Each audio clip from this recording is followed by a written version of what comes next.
රාත්‍රී 9යි. මේ ශ්‍රී ලංකා ගුවන් විදුලි සංස්ථාවයි.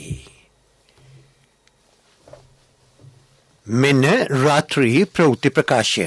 සංස්කරණය කුමාර ඇලපාත, ප්‍රකාශය ගාමිණී මෙරින්නගේ. සිරස්තල අධ්‍යයන පොදු සහතික පත්‍ර සාමාන්‍ය පෙළ විභාග අපේක්ෂකයන්ගේ සහ කාර්ය මණ්ඩලවල පහසුව සඳහා රජයෙන් විශේෂ වැඩපිළිවෙලක්. 21 වන ආණ්ඩුක්‍රම ව්‍යවස්ථා සංශෝධන කෙටුම්පත හෙට අමාත්‍ය මණ්ඩලයට. ඉන්දිය මානුෂීය ආධාර දිවයින්ට ළඟා වෙයි.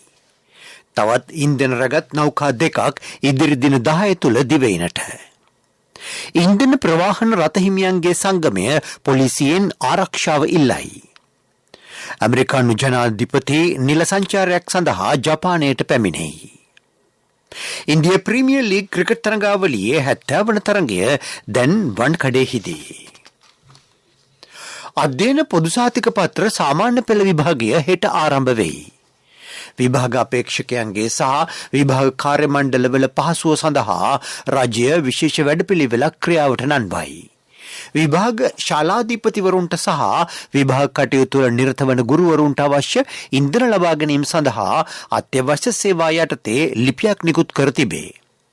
විභාග අපේක්ෂකයෙකුගේ හෝ මවක් හෝ පියෙකු තම දරුවාගේ විභාග අයදුම් පත්‍රය සමග ඉන්ධන පොලිමේ සිටියහොත් ඔවුන්ට ප්‍රමුඛතාව ලබා දෙන්නයි අමාත්‍යවරයා ජනතාවගෙන් ඉල්ලීමක් කරයි.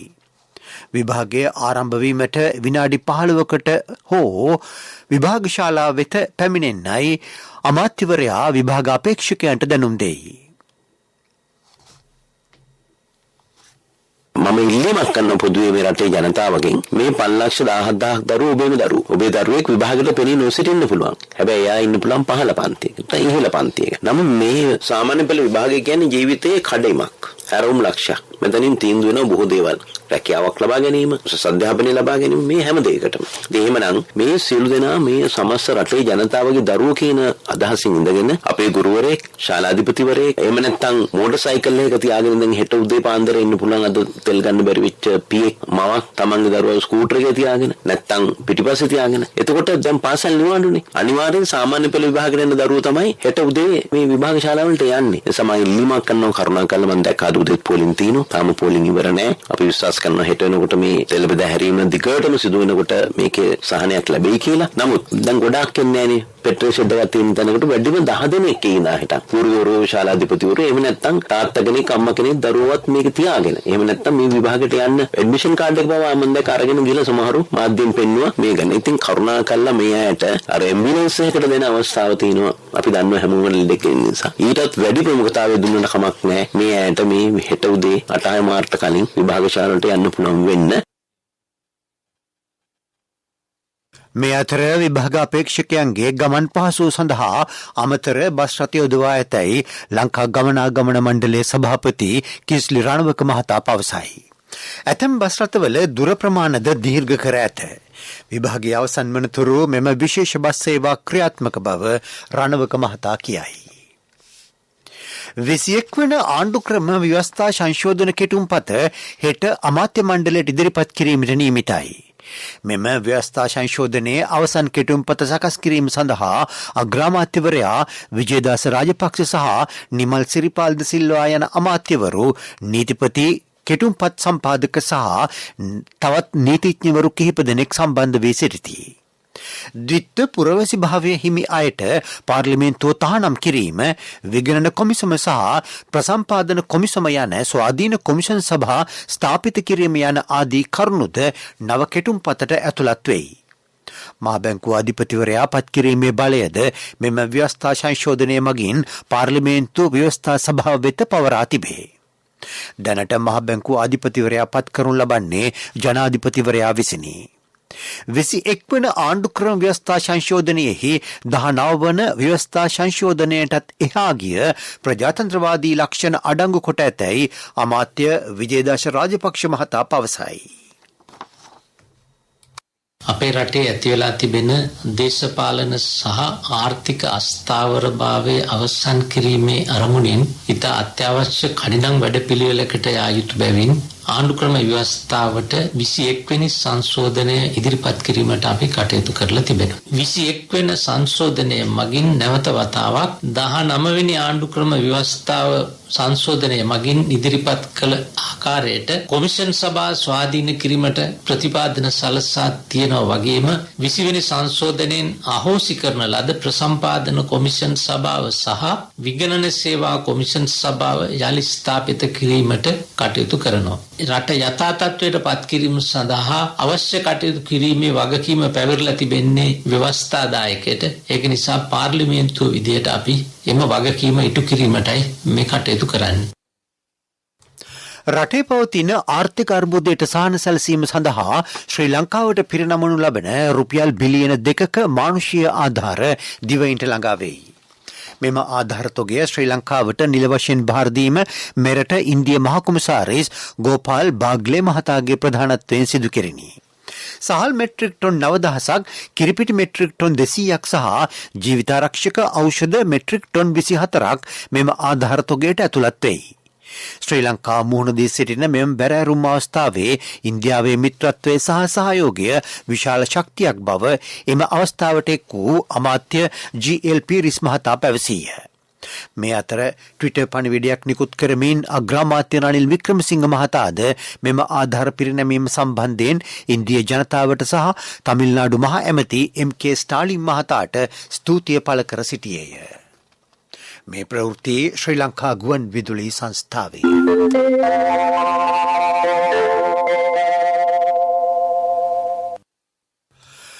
තවත් ඩීසල් නෞකා දෙකක් සහ පෙට්‍රල් රගත් නෞකාවක් ඉදිරි දින 10 තුළ දිවයිනට ළඟා වෙයි. මෙවන විට නෞකා දෙකකින් ඩීසල් සහ පෙට්‍රල් ගොඩබාමින් පවතී. තවත් ඉන්ධන නෞකාවකට මුදල් ගෙවා අවසන් බව අමාත්‍ය කංචන විජේසේකර මහතා පවසයි. ඒ අනුව දිවයිනට අවශ්‍ය ඉන්ධන අඛණ්ඩව සැපීමේ හැකියාව දැන් පවතින බවද අමාත්‍යවරයා පෙන්වා දෙයි. මේ අතර ලංකා කණිජ තෙල් පෞද්ගලික ටැංකි රථ හිමියන්ගේ සංගමය තම ඉන්ධන ප්‍රවාහන රථවලට ආරක්ෂාව ලබා දෙන ලෙස පොලිස්පතිවරයාගෙන් ඉල්ලීමක් කර තිබේ. ඉන්ධන ප්‍රවාහන ටැංකි රථ ඇතැම් නගරවලදී අපහසුතාවට පත්වන බව සංගමය විසින් පොලිස්පතිවරයාට යොමු කර ඇති ලිපියෙහි දැක්වෙයි. එක් ටැංකි රථයකට රාජගිරිය ප්‍රදේශයේදී ඊයේ ජනතාව බාධා කළ බව සංගමේ සමලේකම් ශාන්ත සිල්වා මහතා පවසයි. ඇමරිකානු ඩොලර් 50,000ක් සන්තකයේ තබාගත් පුද්ගලයෙකු පොලිස් විශේෂ කාර්ය බලකායේ අත්අඩංගුවට පත්වෙයි. පොලිස් විශේෂ කාර්ය බලකායට ලැබුණු තොරතුරක් මත ඊයේ පස්වරුවේ වැලිකඩ පොලිස් වසමේ සිදු කළ මෙහෙයුමකදී මෙම පුද්ගලයා අත්අඩංගුවට පත්ව ඇත. මෙම මුදල් ඔහු සන්තකයේ තබාගත් ආකාරය ඔප්පු කිරීමට අපොහොසත් වීම හේතුවෙන් මුදල් විශුද්ධිකරණ පනත යටතේ නීතිය උල්ලංඝනය කළ බවට සැකපිට ඔහු අත්අඩංගුවට ගෙන තිබේ. තම පාලනයක් යටතේ රාජ්‍ය සේවය වෙනසකට භාජනය කරන බව ජනතා විමුක්ති පෙරමුණේ දේශපාලන මණ්ඩල සභික KD ලාල්කාන්ත මහතා පවසයි. එහිදී සේවය කරන කාලය අනුව නොව සිදු කරන වැඩ කටයුතු වලට අනුව වැටුප් ගෙවන ක්‍රමයක් ක්‍රියාවට නැන්වෙනු ඇත. දෙහිවල ප්‍රදේශයේ පසුගියදා පැවති ජනහමුවකට එක්වෙමින් ලාල්කාන්ත මහතා වැඩිදුරටත් සඳහන් කළේ V8 කාණ්ඩයේ අධිසුකෝපභෝගී වාහන අපනයනයටද කටයුතු කරන බවයි. රාජ්‍ය සේවයට අග්ගල පෙරලන්න ඕන කොහොමද? දැන් අපේ රාජ්‍ය සේවය තියෙනවනේ මොකද්ද මේ? කාලයට පඩි ගෙවන එක. කාලයට පඩි ගෙවනවා නේද අපේ රාජ්‍ය? කාලයට පඩි දෙනකොට මොකද වෙන්නේ? අවශ්‍යතාවය ඇති වෙන්නේ කාලය ගත කිරීම පමණයි. වැඩ ඉලක්ක නැහැ. එහෙනම් මේක කරකවන්න ඕන මොකද? වහාම වැඩවලට පඩි ගෙවන්න. පැය 8ක කාලේ නිකන් ගත කරලා ගියාට පඩි ගෙවන්න බෑනේ. දැන් ඔය මේ අලුත් යෝජනාවක් ඇවිල්ලා තියෙනවා. දැන් ඉන්නවනේ V8 කාර්යෝ. මේ වාහන ඇමතිවරු අරුම් රොත්තක් ඉන්නවනේ. ඉතින් උන් ටිකේ V8 ටික ඔක්කොම පවර ගන්නවා. පවරගෙන අපි වාහන අපනයනය කරනවා ටක් ගාලා. දැන් මෙච්චර කාලෙ වාහන නිෂ්පාදනය කරලා අපනයනය කරේ නෑනේ. දැන් මේ ගෙන්නපුව ඔක්කොම ඩොලර්නේ. එතකොට ඒ වගේ අන්තර්ගත වෙලා තියෙනවා ඩොලර් ප්‍රමාණයක්. ගැප් වෙලා තියෙනවා. ඉතින් මේක හදන්න නෙවෙන්නේ කැපකිරීමක් කරන්න ඕන කියලා කියන්නේ. ඔය 10 15 තියෙන උන්ගේ එකක් තියාගෙන අනිත් ටික ඔක්කොම එකතු කරලා ටුක් ගාලා පටවන්න ඕන පිටරටකට ඩොලර් ගේන්න. මේ අතර ජාතික ජනබලවේගයේ මාතලේ දිස්ත්‍රික් සමුළුව අමතමින් එහි නායක අනුර කුමාර දිසානායක මහතා සඳහන් කර ඇත්තේ පාර්ලිමේන්තුවේ සිටින 225 දෙනා විහිළුකාරයන් පමණක් බවයි. පසුගිය නවවනදා රටේ සිදු වූ ප්‍රචණ්ඩ ක්‍රියා සම්බන්ධයෙන් සැකපිට පුද්ගලයන් 1500ක් පමණ අත්අඩංගුවට ගෙන ඇතැයි පොලිස් මාධ්‍ය ප්‍රකාශක ජ්‍යෙෂ්ඨ පොලිස් අධිකාරී නිහල් තල්දුව මහතා කියයි. අදාළ පරීක්ෂණ තවදුරටත් ක්‍රියාත්මකයි. ප්‍රචණ්ඩ ක්‍රියා සම්බන්ධයෙන් සැකකරන දේශපාලඥයින් කිහිප දෙනෙකුගේ ප්‍රකාශද සටහන් කරගෙන ඇතැයි පොලිස් මාධ්‍ය ප්‍රකාශකවරයා පවසයි.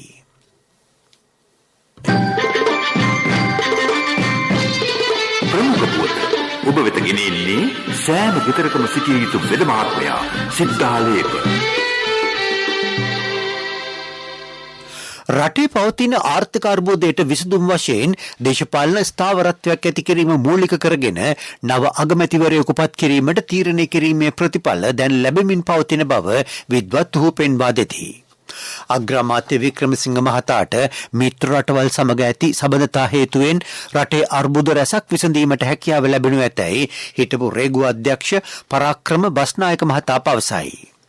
අගමැතිවරයාගේ ඉදිරි ඉන්දියානු සංචාරයද රටට බෙහෙවින් වැදගත් වෙයි. රටට විදේශ විනිමය ලබා ගැනීම සඳහා අගමැතිවරයා යෝජනා රැසක් ඉදිරිපත් කර ඇත. විදේශීය විශ්වවිද්‍යාලවල ශාඛා මෙරට ස්ථාපිත කිරීම එක් යෝජනාවකි. එම විශ්වවිද්‍යාලවල අධ්‍යාපනය ලැබීමේ අවස්ථාව අපේ සිසුසිසුවියන්ටද හිමි වෙයි. මහ බැංකුව අධිපතිවරයාගේ දැඩි තීරණයද ආර්ථික අර්බුදය විසඳා ගැනීමට හේතුවක් වී ඇතැයි බස්නායක මහතා පෙන්වා දෙයි. ඉන්ධන අර්බුදය සඳහාද ඔහු විසඳුම් ගණනාවක් ඉදිරිපත් කර ඇත. කතානායකවරයා විසින් ඉදිරිපත් කරන ලද යෝජනාවක්ද සාකච්ඡා මට්ටමේ පවතී.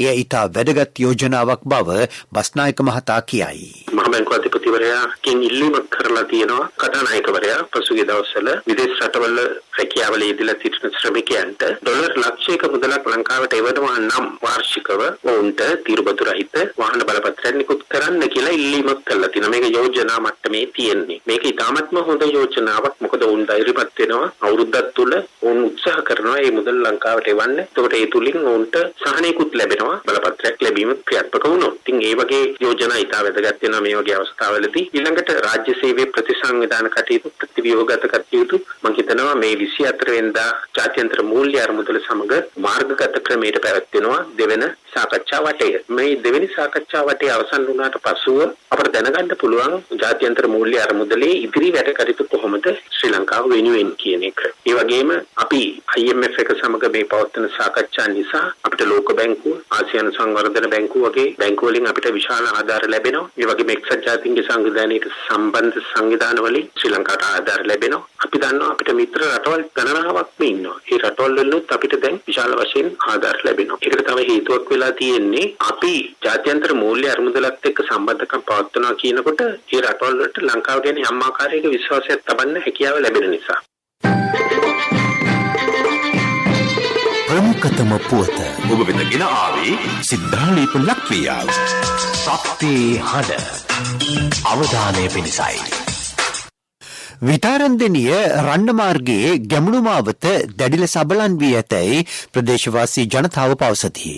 බිම්බදුයාය මූලන සහ ඉහළගොඩ ආදී ගම්මාන ගණනාවක ජනතාව නිරතුරුව භාවිතා කරන මෙම මාර්ගය කඩිනමින් ප්‍රතිසංස්කරණය කර දෙන්නයි ඔහු අදාළ බලධාරීන්ගෙන් ඉල්ලා සිටිති.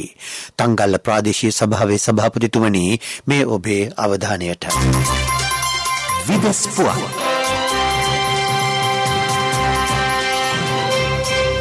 ඇමරිකානු ජනාධිපති ජෝ බයිඩන් නිල සංචාරයක් සඳහා අද ජපානයට පැමිණියේය. හෙට දිනේ ඔහු ජපානයේ නරුහිතෝ අධිරාජ්‍ය හමුවීමට නියමිතයි. අනතුරුව ඔහු සහ අග්‍රාමාත්‍ය ෆූමියෝ කිසිදා අතර ද්විපාර්ශ්වීය සාකච්ඡා පැවැත්වේ.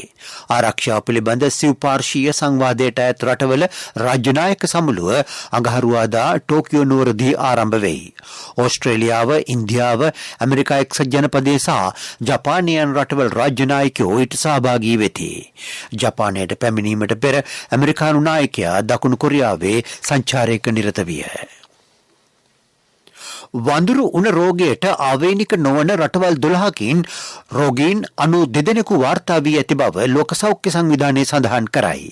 තවත් සැකසහිත රෝගීන් 28 දෙනෙකුද හමු වී තිබේ.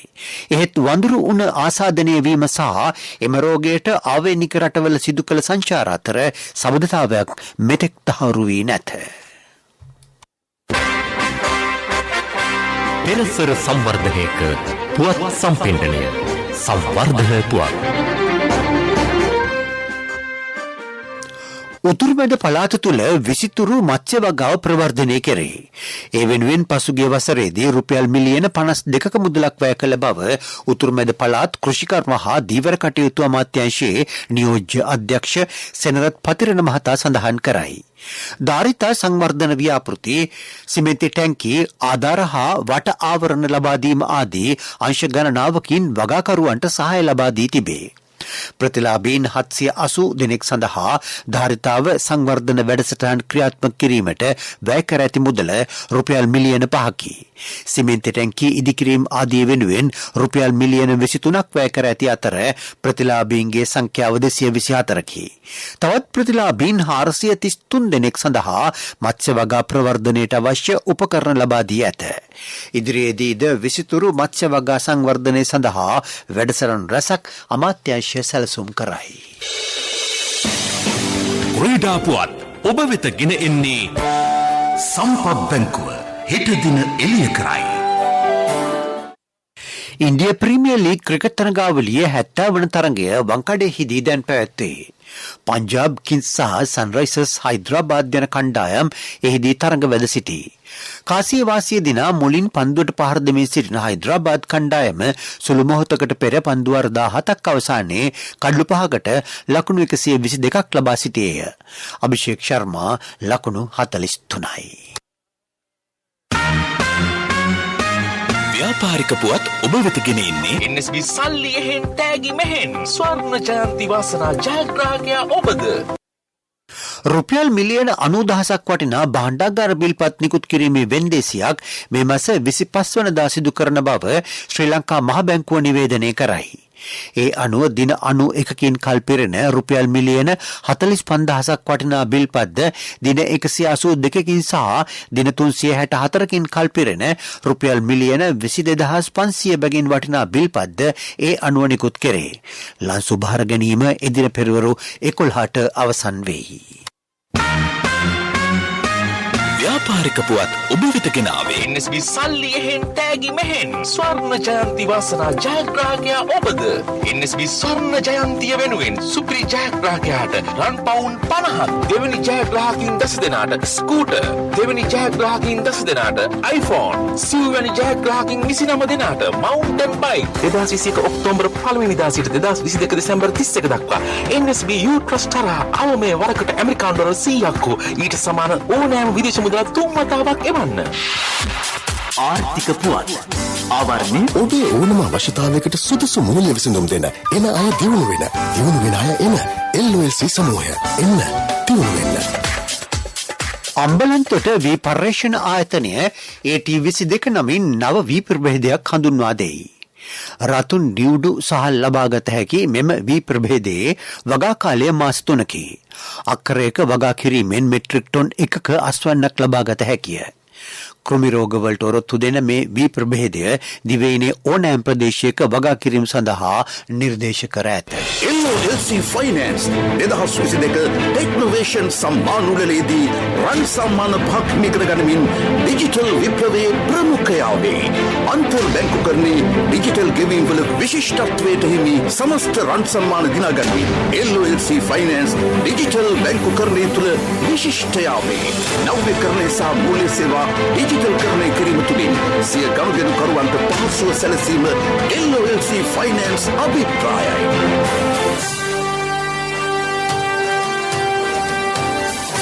කාලගුණ වාර්තාව.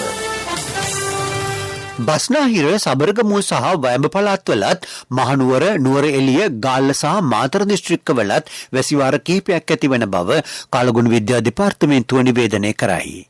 සෙසු ප්‍රදේශවල ප්‍රධාන වශයෙන් වැසිරහිත කාලගුණ තත්ත්වයක් පවතී.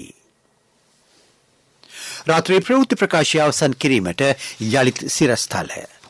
අධ්‍යයන පොදු සහතික පත්‍ර සාමාන්‍ය පෙළ විභාග අපේක්ෂකයන්ගේ සහ කාර්ය මණ්ඩලවල පහසුව සඳහා රජයෙන් විශේෂ වැඩපිළිවෙලක්. 21 වන ආණ්ඩුක්‍රම ව්‍යවස්ථා සංශෝධන කෙටුම්පත හෙට අමාත්‍ය මණ්ඩලයට. ඉන්දීය මානුෂීය ආධාර දිවයිනට ළඟා වෙයි. තවත් ඉන්ධන රැගත් නෞකා දෙකක් ඉදිරි දින 10 තුල දිවයිනට. ඉන්ධන ප්‍රවාහන රථහිමියන්ගේ සංගමය පොලිසියෙන් ආරක්ෂාව ඉල්ලයි. ඇමරිකානු ජනපති නිල සංචාරයක් සඳහා ජපානයට පැමිණෙයි. ඉන්දිය ප්‍රීමියර් ලීග් ක්‍රිකට් තරඟාවලියේ 70 වන තරඟය දැන් වන්කඩේහිදී. අපගේ මේ ප්‍රවෘත්ති ප්‍රකාශය www.news.lk වෙබ් අඩවිය ඔස්සේද ඔබට සමන් දිය හැකියි. රාත්‍රී ප්‍රවෘත්ති මින් සමාප්තයි. හෙට උදෑසන 6ට සංස්ථා ප්‍රධාන ප්‍රවෘත්ති ප්‍රකාශය බලාපොරොත්තු වන්න.